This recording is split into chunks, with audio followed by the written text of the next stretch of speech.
race for Michigan's 10th Congressional District is heating up with all of that early voting already underway. Democrat Carl Marlinga is challenging Republican Representative John James in a rematch after James narrowly beat him 2 years ago. I sat down with Marlinga to learn more about his plans should voters send him to Washington. In the busy weeks leading up to Election Day, candidates move quickly from place to place. Block parties, barbecues, events. You sleep about 6 hours, and then 18, you just keep moving. Usually there's an entourage, at least a campaign staffer or two, ready to whisk them away to another event or interview.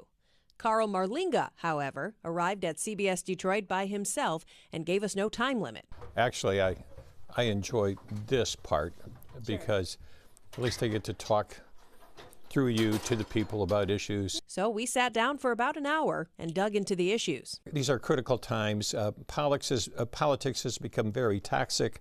I remember a time when Republicans and Democrats would disagree, but then go afterwards for a hamburger and a beer. After 20 years as Macomb County prosecutor and a decade as a judge, Marlinga is running to represent Michigan's 10th district in Congress. He says one of his top priorities is protecting the democratic process. I want to make sure that we have members in Congress who really want to uphold that tradition of the peaceful transition of power, count all of the legitimate votes, make sure that the votes are right, but then accept the will of the people, whatever that is. He also wants to restore the federal abortion rights that used to be protected under Roe v. Wade. If you don't like abortion, don't have one. Right?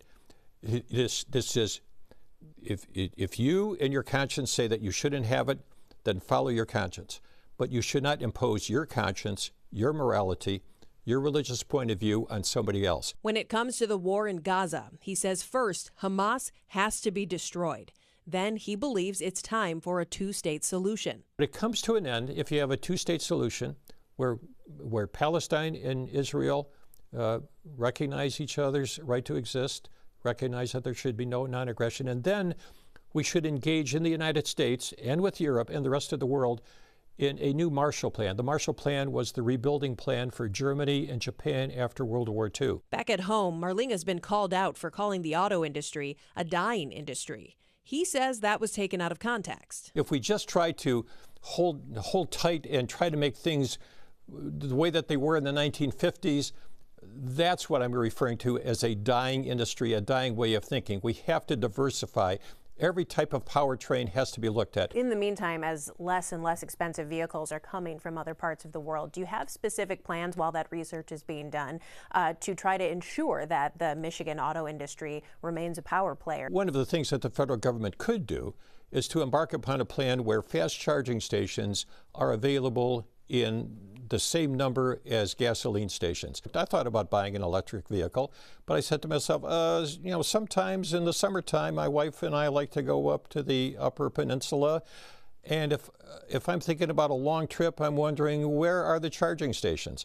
Throughout our conversation, Marlinga was reluctant to go on the attack against his opponent, incumbent Congressman John James, only saying that they have different beliefs on reproductive rights, and he thinks he has a better plan to beat inflation.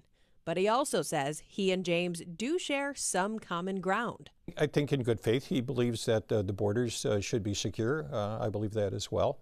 I believe that if he were not a part of this Republican majority with Mike Johnson's agenda, would probably find a lot more common ground.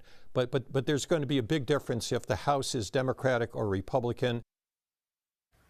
Now, of course, we've reached out to Congressman John James for an interview as well, but so far we haven't reached an agreement with his campaign on a date and time.